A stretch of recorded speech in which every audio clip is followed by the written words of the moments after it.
Bonjour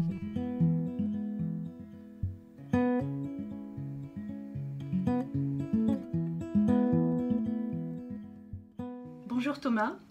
Bonjour Isabelle. Bonjour à vous tous. Je suis ravie de vous accueillir ici.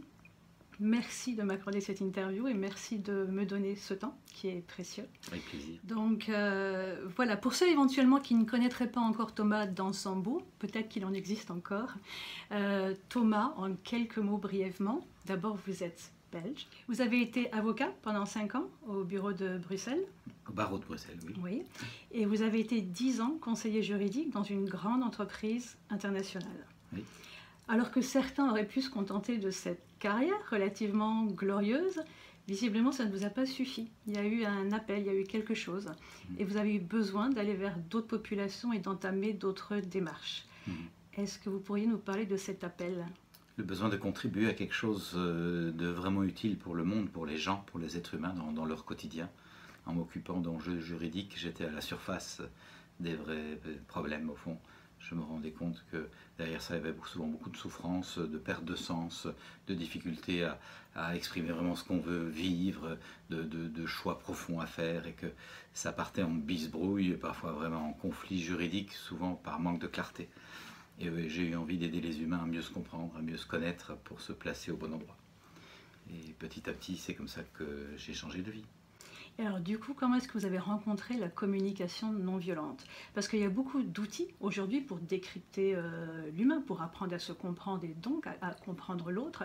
Il y a des outils comme la PNL, l'analyse transactionnelle, la process communication. Pourquoi la communication non violente?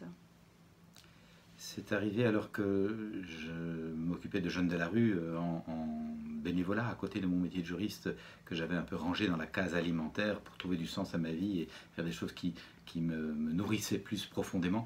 Je me suis occupé de gamins de la rue pendant 10 ans dans une association. Et un jour, le fondateur de cette association m'appelle en disant: je lis un article intéressant sur un certain Marshall Rosenberg qui nous parle d'une communication non violente. Et il me lit 2-3 extraits de l'interview de Marshall dans cette revue. Et tout de suite, je lui dis: c'est absolument passionnant cette approche, il faudrait qu'on le rencontre. Et il m'a dit: eh bien, il vient en Belgique dans quelques semaines faire un stage et je t'ai déjà inscrit. Et donc, on s'est retrouvés tous les deux à suivre cette première session de communication non violente avec Marshall Rosenberg qui durait 4 jours en stage résidentiel. Et j'ai senti à l'intérieur de moi-même un pivotement, comme si tout d'un coup je passais à un autre palier de conscience et je regardais les choses depuis l'axe que je voulais voir. J'étais pris dans l'immédiateté, dans la friction, dans la contingence, et tout d'un coup je regardais avec une conscience de ce qui se passe derrière, de ce qu'il y a de façon plus élargie comme compréhension. Et ça m'a émerveillé de me dire: tiens, on peut communiquer comme ça, c'est faisable. Et j'étais admiratif de la façon dont Marshall Rosenberg avait articulé sa proposition de compréhension de ce qui se passe en soi et de ce qui se passe en l'autre sous la forme de son processus de communication non violente. Et dès la première matinée, j'ai senti ça change ma vie, je veux me former à ça et je veux l'enseigner. Qu'est-ce qui a provoqué le déclic alors? Je cherchais depuis longtemps quelque chose qui aide profondément les humains à s'aligner sur leur élan de vie. En voulant être avocat, je voulais les aider à mieux traverser leurs conflits. Mais malheureusement, assez souvent, dans les bureaux dans lesquels j'ai travaillé, on renchérissait sur le conflit pour avoir raison et ça faisait beaucoup de dommages collatéraux. Et je me suis dit que je voulais aller en amont du conflit. Qu'est-ce qui fait qu'on entre dans le conflit? Souvent, c'est qu'on n'a pas dit clairement ce qu'on voudrait. Il y a des malentendus. Les malentendus sont des mal écoutés. Et si on s'écoutait mieux, on éviterait des conflits. Et donc, ça demande des clés de connaissance de soi, d'intelligence émotionnelle, mais aussi de capacité d'empathie pour l'autre. Et rien dans ma formation d'avocat ne m'avait formé sur ces enjeux-là. Et donc, voilà, j'ai eu envie de me former à ces approches. Et très vite, j'ai eu envie de les enseigner, de les partager. Un petit mot sur Marshall Rosenberg, le fondateur de la communication non violente. Oh, il y aurait beaucoup pour le dire. J'ai eu la chance de travailler pas mal avec lui au début et j'étais très impressionné par l'ancrage de cet homme dans ses valeurs, sa façon d'être complètement cohérent, de vouloir vivre là où il est ce qu'il propose. Et son engagement, sa dedication, dit en anglais, sa façon de consacrer complètement sa vie à ça comme une sorte d'apostolat. J'étais très admiratif de cette mise au service des gens. Et bon, j'ai aimé son intelligence de cœur, sa profonde bonté, sa capacité à accompagner les gens bien au-delà de ce que les gens auraient pu imaginer, sa capacité à être en empathie de manière très très profonde. Ça m'a donné le goût, je me suis dit, c'est possible de vivre comme ça, avec une telle capacité d'écoute, une telle capacité à se mettre à la place de l'autre, et donc de permettre à l'autre de déployer ce qu'il est, et d'accoucher de lui-même, au fond.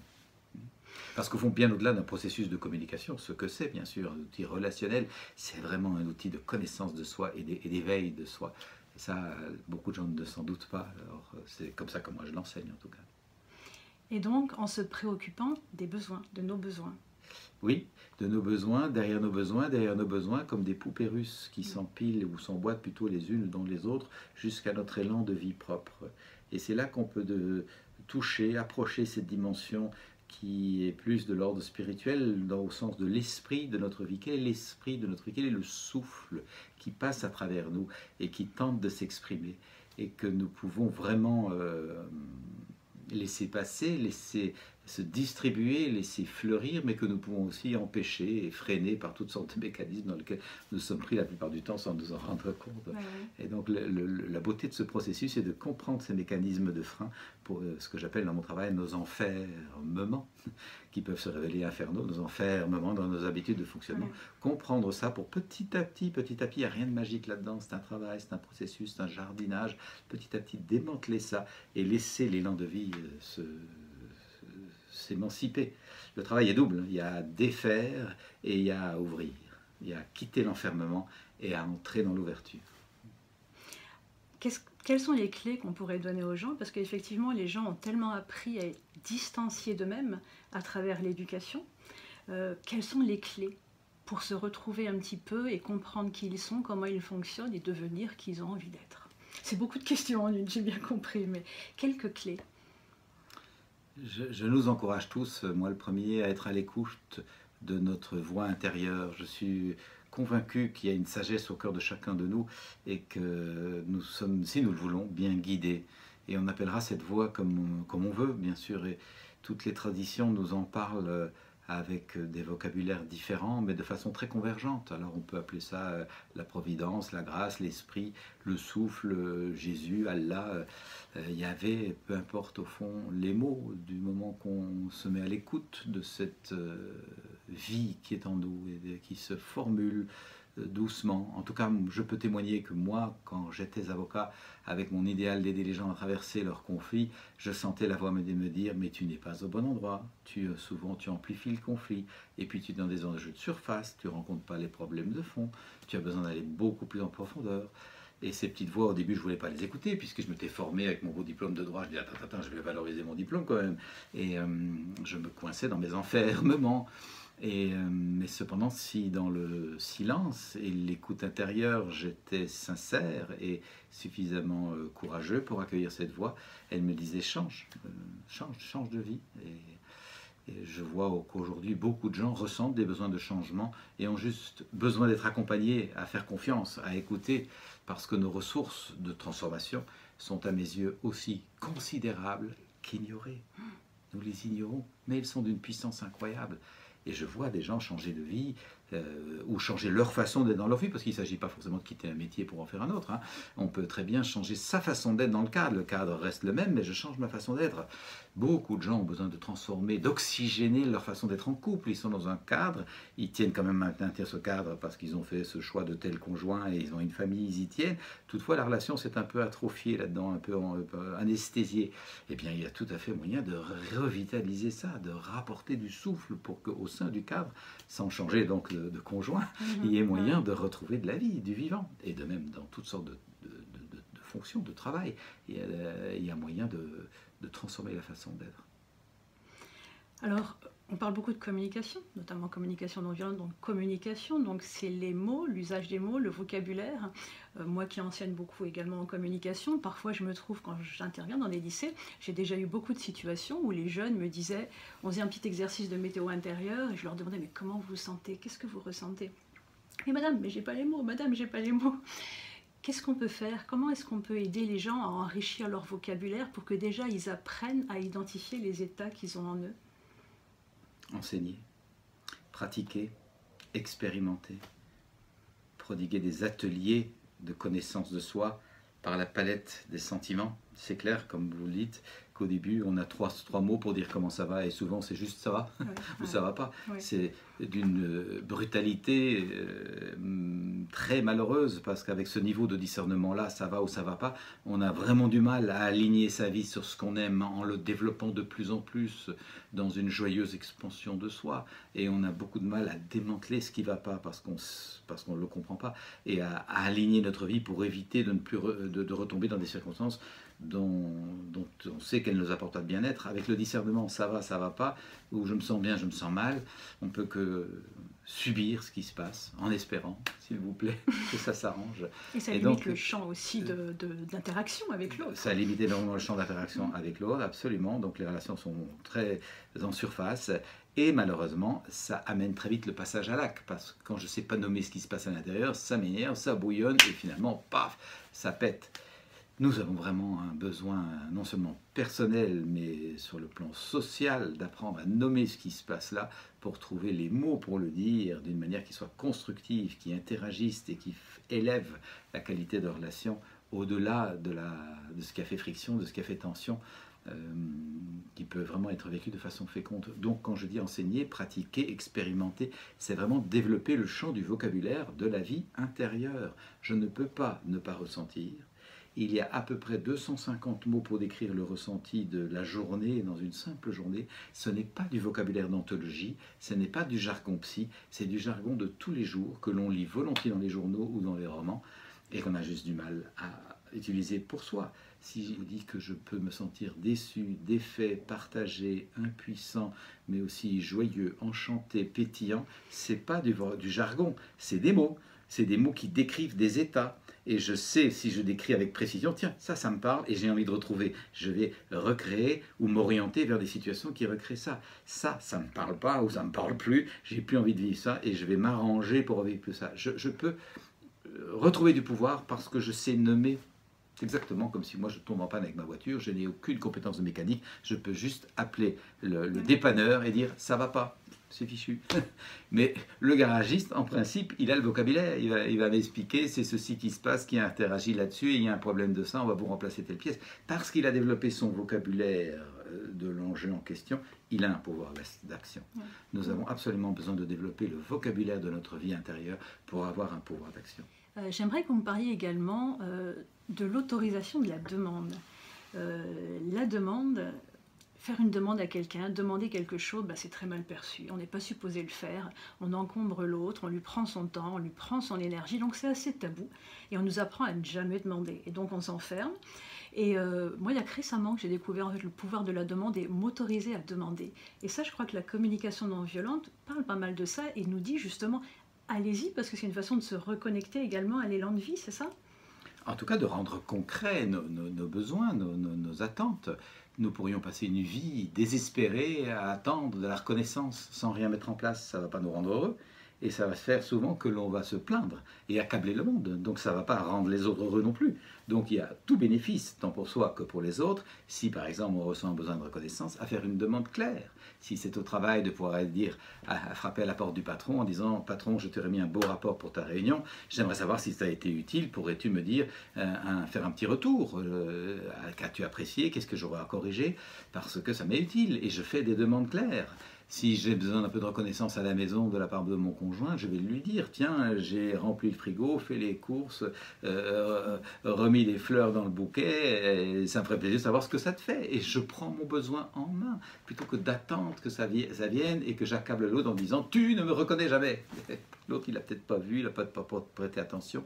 C'est précieux de devenir autonome et donc de savoir faire des demandes claires. Beaucoup de conflits viennent de besoins qui ne sont pas exprimés, mais sur lesquels il y a une attente. Le besoin est là en sous-marin, mais l'attente, elle est ici, au lieu de faire remonter le besoin et de le nommer. C'est ça. Oui, parce que vous parlez beaucoup de la violence, effectivement, cette violence qu'on colporte en permanence, parce qu'on ne sait pas dire, parce qu'on ne sait pas exprimer, qu'on ne sait pas fouiller en soi ce qui est, et donc on est un petit peu désemparé, et on sort comme ça, tout ça, de façon violente, et ça crée cette violence, c'est ça? Oui, c'est ça. La violence, c'est un manque de discernement par rapport à notre ressenti et nos besoins. Nous passons à l'acte parce que ça ne va pas et qu'on ne sait pas le formuler. si nous arrivons à dire nos sentiments et nos besoins, je suis déçu parce que j'aimerais un peu d'écoute, je suis fatigué et j'aimerais un peu d'aide, je me sens triste et j'aurais besoin de reconnaissance. Si nous arrivions à nommer ce qui se passe en nous en faisant des demandes claires, eh bien nous éviterions une quantité incroyable de frustration dans la vie quotidienne. Alors nommer ce qui se passe en nous, ça ne veut pas dire que l'autre va écouter d'emblée et qu'il va être forcément, parce que nous le demandons, disponible pour prendre soin. Mais au moins, il y aura une part du chemin qui est fait, et je peux en témoigner, je ne peux convaincre personne, lorsque les demandes sont formulées de façon claire et à temps, avant qu'on soit dans un ton qui indique un agacement terrible, la plupart du temps, ça suscite le goût de contribuer de la part des autres, parce que nous aimons contribuer au bien-être des uns et des autres. Mais on n'aime pas être accablé de reproches et de critiques quand c'est venu trop tard. Et puis, si jamais effectivement nos demandes ne sont pas écoutées, on a encore une énorme possibilité qui c'est de développer la capacité d'écoute de l'autre et d'être en empathie avec l'autre. C'est pas parce que j'ai exprimé mon besoin là maintenant avec une demande claire que lui se sent disponible pour autant de le satisfaire ou même de l'écouter. J'ai donc besoin d'accepter la différence. Je souhaite être accueilli dans ma différence. Et que l'autre me manifeste du respect et de l'écoute pour ce que je veux, le minimum, c'est que je lui serve la même chose, que je l'accueille dans sa différence. Et ça pourrait changer significativement nos rapports humains si nous développions tant cette capacité d'expression que cette capacité d'écoute et d'accueil de la différence de l'autre. L'autre n'est pas forcément disponible quand moi je le souhaite, notamment dans les familles. Combien de parents s'attendent à ce que l'enfant réponde comme ça, comme si c'était un automate. Alors, la seule façon d'obtenir du respect, c'est de le témoigner. C'est de le vivre. Est-ce que vous pensez que ce dont on parle, la tolérance, cette paix, la connaissance de soi, c'est des choses qui se sont perdues au fil du temps au niveau historique, je veux dire, de l'histoire humaine, ou c'est cyclique, ou alors on est au contraire en train de, comment dire, d'ouvrir cet horizon historiquement? Disons donc ce que je peux observer des fonctionnements, notamment des familles et des couples, mais aussi des équipes de travail, il y a pu y avoir une sorte de respect du cadre beaucoup plus strict à l'époque que l'on prenait pour un respect de la personne. On respectait la hiérarchie dans l'entreprise, on respectait ses vieux parents dans la tribu familiale, comme ça, sans vraiment respecter l'être humain, la personne. Et les notions de respect étaient souvent de bas en haut, mais pas forcément de haut en bas. Combien d'enfants de ma génération ne doutent pas que les parents les aient aimés, ils ont fait ce qu'ils pouvaient, mais souvent souffrent de ne pas s'être sentis respectés dans leur spécificité. Ils ont eu à correspondre à des attentes, combler des manques, atteindre un idéal qui n'était pas le leur, mais qui était ceux que l'on projetait sur eux assez souvent.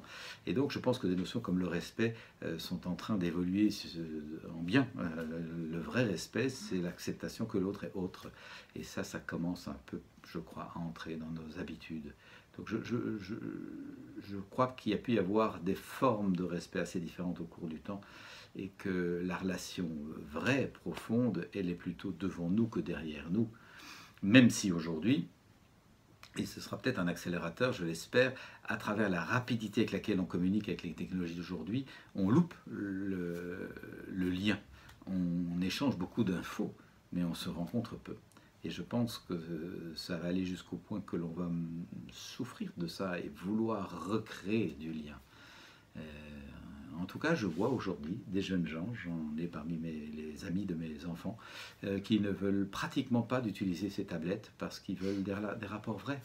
Et ils les mettent de côté quand ils sont ensemble, ils ne veulent pas se laisser déranger. Et je vois une espèce d'hygiène en disant attends, on est ensemble, on ne se laisse pas déranger. Et j'en suis heureux. Je pense qu'ils ont peut-être vu trop autour d'eux des gens collés le nez sur l'écran, incapables de nourrir de relations vraies. Alors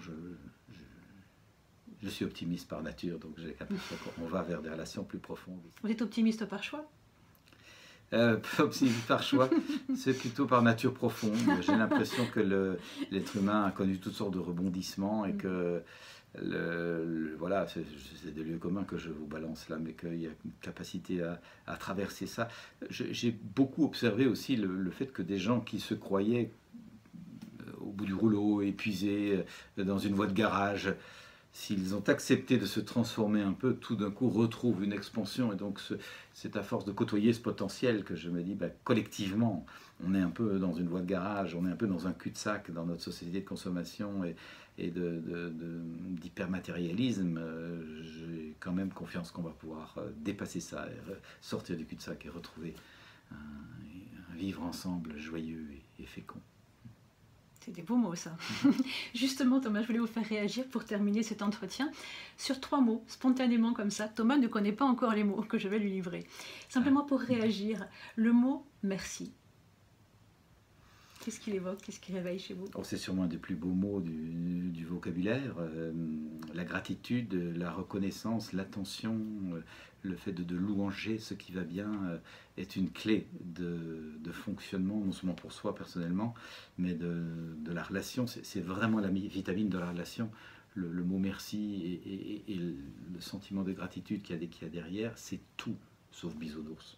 C'est vraiment un fuel de la relation. Aujourd'hui, la psychologie positive le démontre vraiment. Les gens qui ont de la gratitude dans leur cœur, qui emportent régulièrement des moments de gratitude consciente, qui savent dire merci, sont des personnes en bien meilleure santé, qui se relèvent beaucoup plus vite d'une maladie si elles sont tombées malades, ne font pratiquement pas d'accidents cardiovasculaires et se révèlent beaucoup plus bienveillants, puisqu'ils savent s'enchanter. Si la relation frictionne, ils essaient de retrouver l'enchantement. Inversement, les gens qui n'ont aucune gratitude dans leur cœur, qui se plaignent de tout, qui se lamentent de tout sans rien changer, forcément, si à un moment la relation devient frictionnante avec l'autre, il lui casse la figure. Les moments de gratitude, les merci devraient être sponsorisés par la sécurité sociale. On fera passer le message. Deuxième mot, le mot beauté.